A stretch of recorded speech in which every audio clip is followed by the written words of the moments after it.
ఓం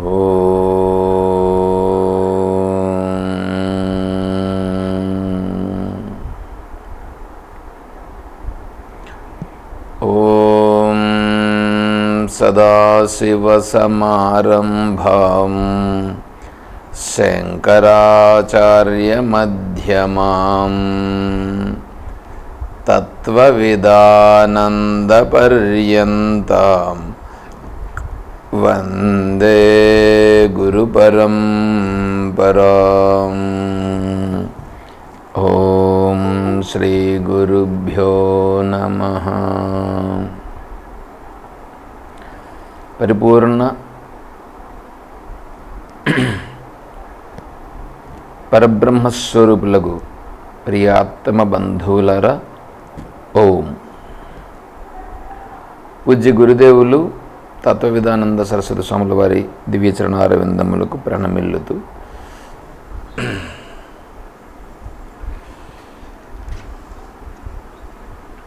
శ్రీమద్ భగవద్గీత మనం ఏకాదశ అధ్యాయంలో ఉన్నాము.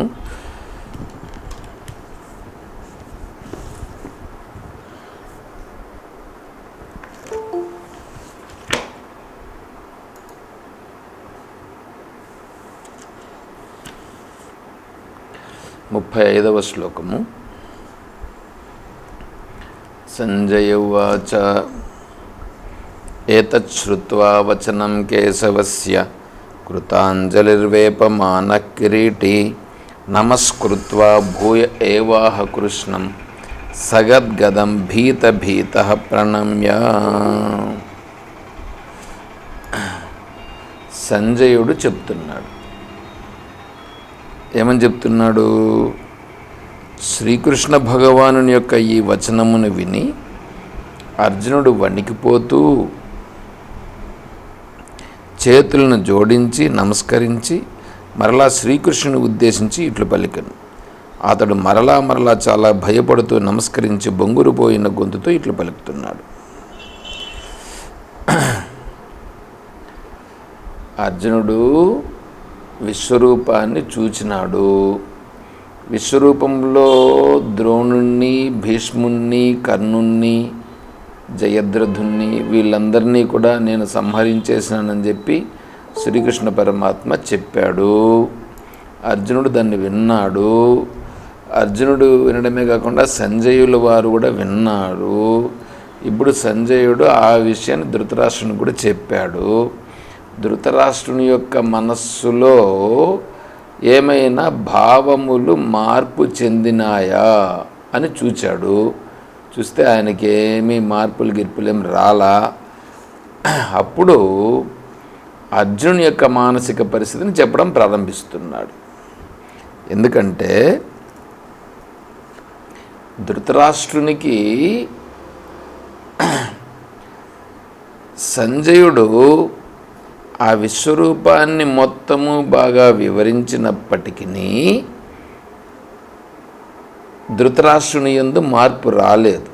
కారణం, తను ఆ అజ్ఞానపు పొరలలో బాగా కప్పబడిపోయి ఉన్న కారణం చేత తన భావనలో మార్పు రాలేదు. ఒకవేళ భావనలో గన మార్పు వచ్చి ఉంటే ఏం చేసి ఉండాలి? భగవంతుడు శ్రీకృష్ణ పరమాత్మ ఇంతకుముందు రాయబారం వచ్చినప్పుడేనా మార్పు ఉండాలి. అప్పుడు వినలేదు. సరే పోనీ ఇప్పుడు విశ్వరూపాన్ని చూపించిన తర్వాత అయినా మార్పు రావాలి. అయినా రాలేదనంటే ఆయన యొక్క అజ్ఞానాన్ని మనం ఏమనుకోవాలి? మనము కూడా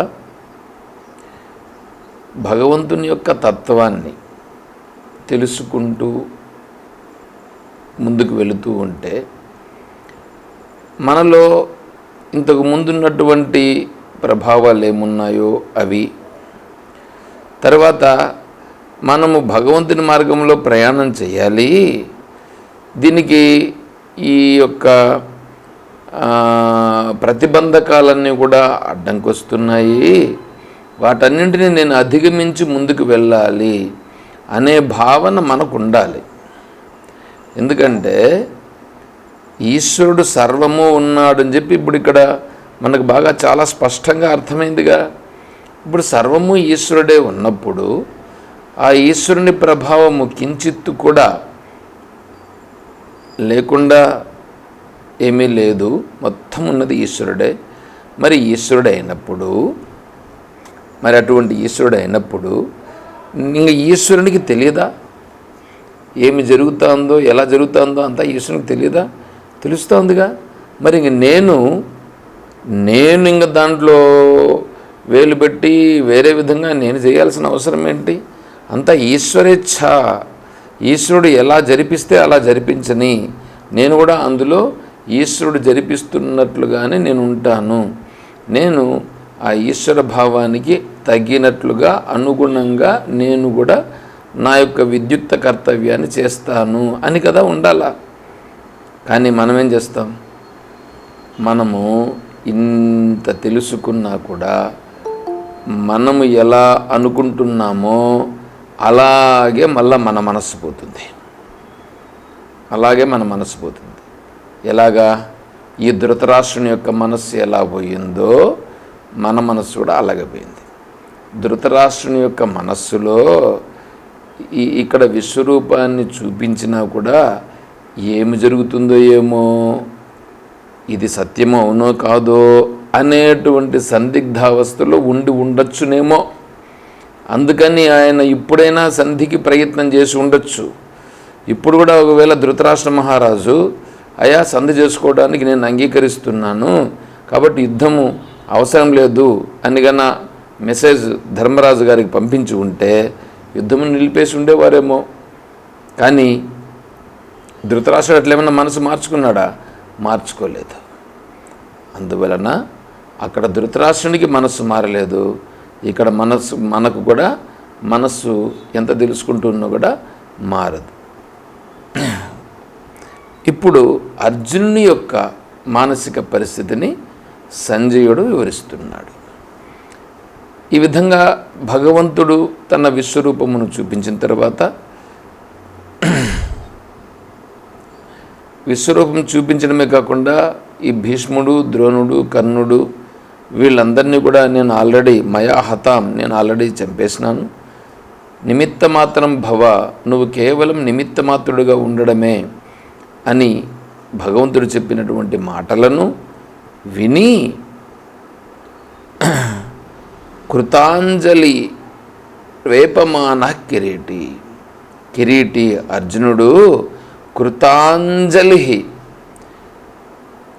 వేపమాన అంటే ఒళ్ళంతా అదిరిపోతూ భయముతో వణికిపోతున్నవాడై చేతులు ఇలా దోసిలు పట్టి కృతాంజలి వేపమాన కిరీటి ఇట్లా నమస్కారం చేస్తూ భూయ ఏవాహ కృష్ణం, మళ్ళీ ఏవా ఈ ప్రకారంగా సగద్గదం భీత ప్రణమ్య. సగద్గదం గొంతు మాట్లాడేదానికి కూడా వీలు కాకుండా భయముతో వణికిపోతూ ఈ విధంగా పలుకుతున్నాడు. ఏమని పలుకుతున్నాడు? భీత ప్రణమ్య. బొంగురుపోయిన గొంతుకుతో నమస్కారం చేస్తూ ఇప్పుడు అర్జునుడు పలుకుతున్నాడు.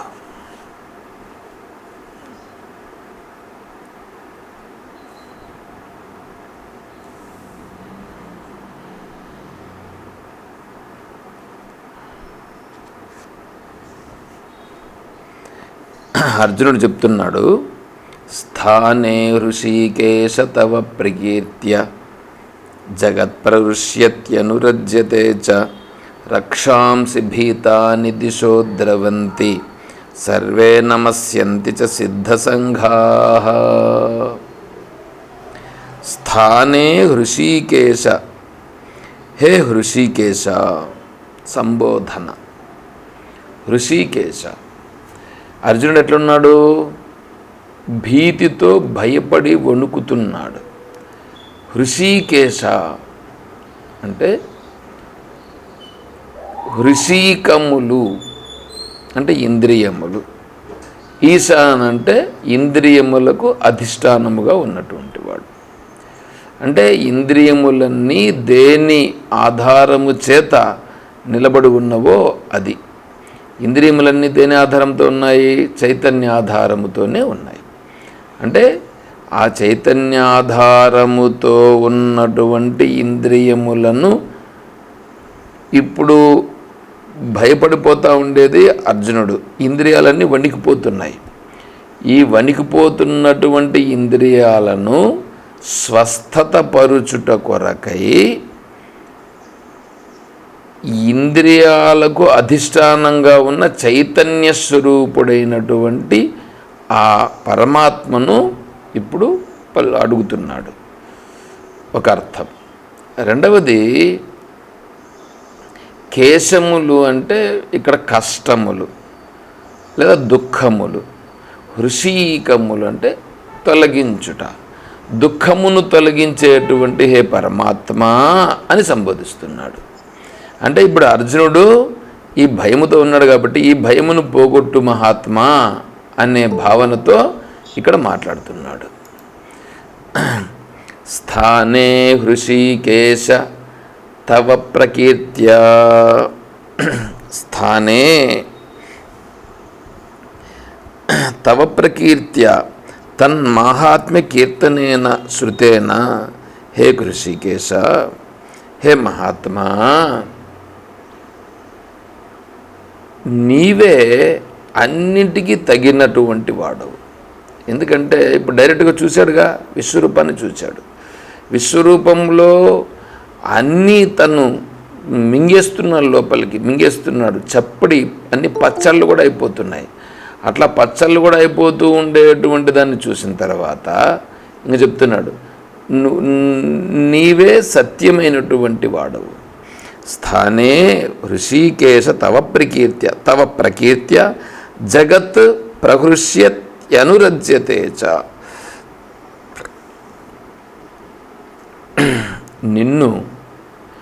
నిన్ను ఎవరైతే బాగా తెలుసుకుంటారో వాళ్ళు అనురజ్యతే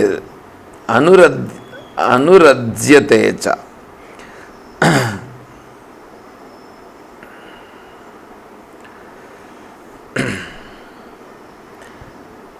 నిన్ను ఎవరు తెలుసుకుంటారో వాళ్ళు ఏమవుతారు? అనురజ్యతే చ. అనురజ్యత అంటే ఆనందమును పొందుట. నిన్ను ఇంక విడిచిపెట్టి ఉండలేరు వాళ్ళు. ఎవరు? నీ సామర్థ్యమును నీ తత్వమును ఎవరు తెలుసుకున్నారో, నీ సామర్థ్యాన్ని తెలుసుకున్నటువంటి వాళ్ళు ఇంకా నిన్ను విడిచిపెట్టి ఉండలేరు. నీ తత్వాన్ని తెలుసుకుని వాళ్ళు ఆనందంగా ఉంటారు. జగత్ ప్రహృష్య, ఈ జగత్తంతా కూడా నీ వలననే ప్రహృష్యతి అంటే ప్రహర్షం ఉపైతి స్థానే తత్. ఈ జగత్తులో ఉండేటువంటి వాళ్ళందరూ కూడా నిన్ను గురించి తెలుసుకుని నిన్ను కీర్తించి నిన్ను సేవించి గొప్ప సుఖమును పొందుచున్నారు. అంతేకాకుండా వాళ్ళు నీ యందే అనురజ్యత అంటే దాంట్లో నీ యందే వాళ్ళు తన్మయత్వమును పొందుచున్నారు. అంతేకాకుండా రక్షాంసి భీతాని, రాక్షసులందరూ కూడా నీ తత్వానికి భయపడుతున్నారు. దిశో ద్రవంతి, దిశో ద్రవంతి.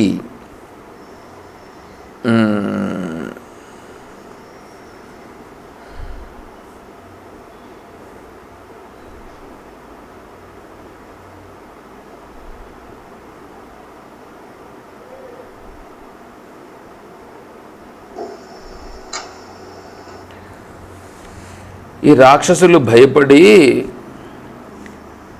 ఎక్కడికంటే అక్కడ పరిగెత్తి వెళ్ళిపోతున్నారు. వాళ్ళు ఏ దిక్కుకు వెళ్తున్నారో వారికే తెలియట్లేదు. రక్షాంసి భీతాని దిశో ద్రవంతి సర్వే నమస్యంతి చ సిద్ధ సంఘాః. ఈ సిద్ధ పురుషులు కొంతమంది ఉన్నారు చూడండి. సిద్ధిని పొందినటువంటి మహాత్ములు కొంతమంది ఉన్నారు. సిద్ధిని పొందిన మహాత్ములు కపిల మహర్షి సిద్ధులు పొందినటువంటి వాళ్ళలో చెప్పడం జరుగుతుంది. ఇట్లా సిద్ధిని పొందినటువంటి మహాత్ములు కొంతమంది నీ యొక్క తత్వమును తెలుసుకుని ఏం చేస్తున్నారు, వాళ్ళు సర్వే నమస్యంతి, వాళ్ళంతా నీకు నమస్కారం చేస్తున్నారు. నమస్యంతి చ సిద్ధ సంఘాః, ఈ సంఘములు సిద్ధిని పొందినటువంటి వాళ్ళు ఎవరెవరు ఉన్నారో వాళ్ళందరూ కూడా నీకు నమస్కారం చేస్తున్నారు. అంతేకాకుండా వీళ్ళందరూ నీపైన నిన్నే ఎందుకు ఆరాధిస్తున్నారు, నిన్ను తెలుసుకునే దాని వలన ఆనందాన్ని పొందుతున్నారు కదా, నిన్ను తెలుసుకుంటే వాళ్ళకి ఎందుకు ఆనందం కలుగుతుంది అనే విషయాన్ని ఇప్పుడు ఈ శ్లోకం చెప్తున్నాడు. కస్మాశ్చతేన నమేరన్ మహాత్మన్ గరీయసే బ్రహ్మణోప్యాదికర్త్రే అనంతదేవేశ జగన్నివాస త్వమక్షరం సదసత్తత్పరం యత్. ఇక్కడ ఈ శ్లోకం కొద్దిగా మనం బాగా ఆలోచించదగినటువంటి శ్లోకం. కస్మాత్ చ తేన నమేరన్ మహాత్మన్, హే మహాత్మన్,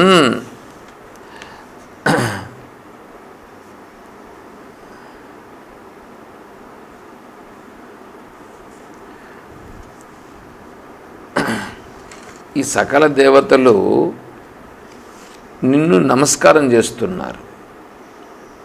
ఎందుకు నమస్కారం చేస్తారు? నీకు నమస్కారం చేయకపోతే ఇంకొకరికి నమస్కారం చేస్తారు. ఎందుకు? అందరికీ ప్రభువు నీవే, అందరికీ ఆధారము నీవే, నీ వలననే సర్వులు నిలబడున్నారు, నీ వలననే సర్వులు నిలబడున్నారు. నమేరన్ మహాత్మన్ గరీయసే బ్రహ్మణోపి ఆదికర్త్రే, బ్రహ్మకు కూడా నీవే ఆది అంటే మొదలు. అంటే ఇప్పుడు ఇక్కడ దీన్ని ఏం చేస్తారంటే బ్రహ్మకు కూడా నీవే మొదలునంటే కొంతమంది ఏం చెప్తారంటే ఈ చతుర్ముఖ బ్రహ్మకు పుట్టిన ఇల్లు విష్ణువు అని ఇట్లా వర్ణిస్తారు. అది అట్లా కాదు, అట్లా కాదు. హిరణ్యగర్భుడుగా ఉన్నటువంటి ఈ సూత్రాత్మ స్వరూపంగా ఉన్నటువంటి దానికి మూలస్థానమైనటువంటి అవ్యాకృతుడు, ఈ అవ్యాకృత రూపంగా ఉన్నటువంటిది ఈ వ్యాకృతమైనటువంటి దానికి కూడా మూలము, కాబట్టి నీవే ఆధారము అని చెప్తున్నాడు. కాబట్టి ఈ హిరణ్యగర్భుడు కూడా నీకు నమస్కారం చేయకుండా ఎలా ఉండగలుగుతాడు? హిరణ్యగర్భునికి కూడా మొదలు నీవే. అంతేకాకుండా అనంతదేవేశ జగన్నివాస, అనంతదేవేశ, నీవెవరు? అనంతుడవు, అంతము లేనటువంటి స్వరూపము ఇది. జగన్నివాస, జగన్నివాస అంటే జగత్తులో అంతా కూడా వ్యాపించి ఉన్నటువంటిది నీవే. అనంతదేవేశ జగన్నివాస త్వమక్షరం, నీవే అక్షర స్వరూపుడవు. అక్షరం అంటే నాశనము కానటువంటిది, నాశనము కానటువంటిది నీవే, నాశనం కానటువంటిది నీవే. తర్వాతను చూడండి, సద అసత్, సదసత్ పరం, సదసత్ పరం. ఇక్కడ చూడండి, ఇక్కడ ఏమంటున్నాడు? సదసత్ పరం అంటున్నాడు. ఇక్కడ సద్ అసత్, సత్ అసత్, సత్తు కంటే పరమైనవాడు, అసత్తు కంటే కూడా పరమైనవాడు. ఏమంటే సత్తుకు అసత్తుకు పరమైనటువంటి వాడు అని ఇక్కడ చెప్తున్నాడు. 9వ అధ్యాయంలో సదసశ్చాహమర్జున అన్నాడు. సత్ నేనే, అసత్తు కూడా నేనే. సత్తు నేనే, అసత్తు నేనే అని అక్కడన్నాడు. వీటికి వచ్చేటప్పుడు ఏమంటున్నాడు? నేను సత్తు. మా అర్జునుడు ఏమంటున్నాడు? సదసత్ పరం తత్, సత్ కంటే పరము, అసత్ కంటే పరం. ఇప్పుడు సత్ కంటే పరమైనది ఏది, అసత్ కంటే పరమైనది ఏది? అసలు సత్ అసత్ అంటే ఏంటి? సత్ అంటే ఉన్నది, అసత్ అంటే లేనిది. ఈ సృష్టి అంతా ఉన్నప్పుడు ఏదైతే ఉన్నదో అది సత్. ఈ సృష్టి అంతా లయించిన తర్వాత ఏది ఉన్నదో అది అసత్. ఇప్పుడు పరమాత్మ ఈ సృష్టి అంతా ఉన్నప్పుడు ఉండేటువంటి ఈ సత్ అవుతాడా, లేకుంటే ఈ సృష్టి అంతా లయించినప్పుడు ఉండేటువంటి ఈ లయించినటువంటి తత్వం అవుతాడా? అంటే సత్ పరమాత్మ కాడు, అసత్ కూడా పరమాత్మ కాడు. సత్ కాదు, అసత్తు కాదు. రెండవ అధ్యాయంలో నాసతో విద్యతే భావో నా భావో విద్యతే సతః ఉభయోరపి దృష్టవంతః స్త్వనయో తత్వదర్శిభిః. అంటే సత్ అసత్. సత్ అంటే ఉండుట, ఉండుట అనేటువంటి దానికి లేకపోవుట లేదు, లేకపోవుట అనేదానికి ఉండుట అనేది లేదు. ఈ లేకపోవుట అనేటువంటిది లేదు, ఉండుట అనేటువంటిది లేకపోవడం లేదు. కాబట్టి ఈ ఉండుట ఏదో దానిని గురించి, లేనిది ఏదో లేని దానిని గురించి, అంటే ఉన్నదానిని గురించి లేని దానిని గురించి, రెండింటి గురించి ఎవరైతే స్పష్టంగా తెలుసుకున్నారో వాళ్ళు తత్వవేత్తలు అని చెప్పారు. నాసతో విద్యతే భావో నా భావో విద్యతే సతః ఉభయోరపి, ఉభయోరపి అంటే రెండింటిని, దృష్టవంతః అంటే స్పష్టంగా తెలిసిన వాళ్ళు, త్వనయో తత్వదర్శిభిః వాళ్ళు తత్వదర్శులు. అలా తత్వదర్శులే జీవన్ముక్తులు. తత్వదర్శులే జీవన్ముక్తులు. కానీ వేరే వాళ్ళు ఎవరో వచ్చి నీ తలపైన చేయి పెడితే నువ్వు జీవన్ముక్తుడు అయిపోతావు అంటే అది కాదు. ఇక్కడ కూడా అదే మాట చెప్తున్నారు. సత్ అసత్ పరం. సత్ కంటే పరము, అసత్ కంటే పరం. దాని గురించి ఆచార్యులు వారు ఏమన్నారో చూద్దాం. పరమార్థతః తు సదసత్ ఇది ఉపచర్యతే.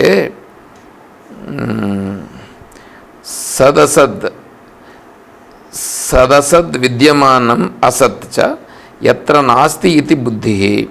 ఓ ఇట్లా చెప్పుకో గురుగారు. తే ఉపధానభూతే సదవతీ యస్య అక్షరస్య.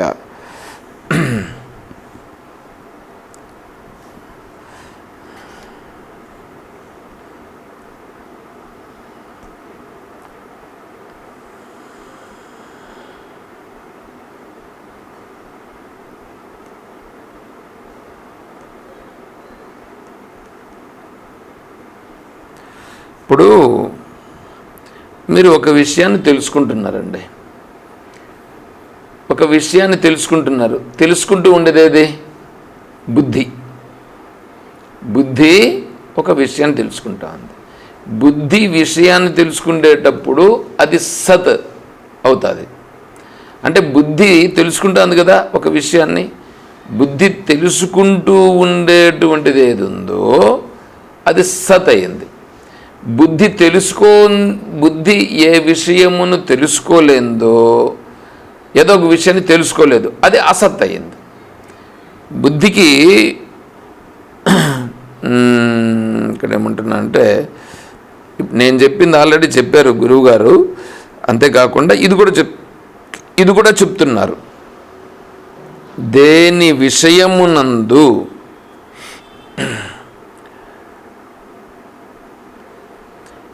విషయమునందు లేదు అనే బుద్ధి కలుగును అది అసత్. లేదా వ్యావహారిక జగత్ సత్, ప్రాతిభాసకము అసత్. లేదా స్థూలమైన కార్యము సత్, సూక్ష్మమైన కారణము అసత్. కొంచెం ఇది మనం అన్ని విధాలా అర్థం చేసుకోవలసినటువంటిది. సద్ అసద్ పరం. సత్ కంటే పరమైనది అసత్, అసత్ కంటే పరమైనది సత్. ఇప్పుడు జాగ్రత్త అవస్థ ఉన్నప్పుడు స్వప్నావస్థ లేదు.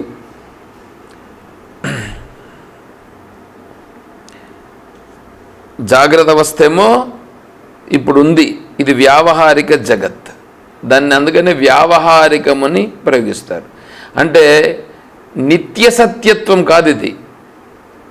ఈ జగత్ ఏదైతే ఉన్నదో ఇది నిత్య సత్యత్వం కాదు, వ్యవహారంలో ఉంటుంది అంతే. అందుకోసమని దీనికి వ్యావహారిక సత్ అని అన్నారు.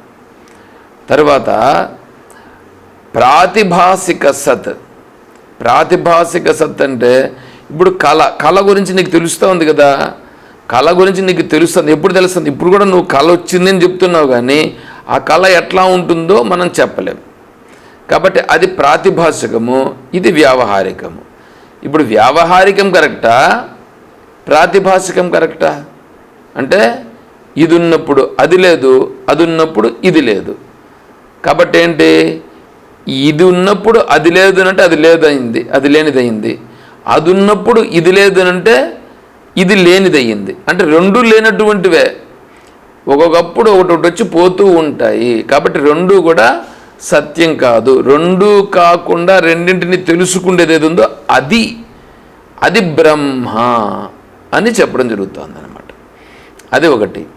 నెక్స్ట్, బుద్ధి చేత మనము తెలుసుకుంటూ ఉండేటువంటిది ఏది ఉందో అది సత్. బుద్ధి చేత తెలుసుకునేదానికి వీలు కానటువంటిది ఏదైతే ఉన్నదో అది అసత్. అంటే నీకు బుద్ధిలో తెలియబడేదంతా సత్, బుద్ధిలో తెలియకుండా ఉండేది అసత్. ఇప్పుడు సత్ అసత్ అది బుద్ధికి సంబంధించింది. బుద్ధికి సంబంధించినది ఆత్మ కాదు. అంటే బుద్ధి చేత ఆత్మని తెలుసుకునేదానికి కాదు. బుద్ధి కూడా ఆత్మయందు లయిస్తే అప్పుడు తెలియబడేటువంటిది ఆత్మ, అది నీవు అని చెప్తున్నాడు ఇక్కడ అర్జునుడు. కాబట్టి సద అసత్ పరం యత్.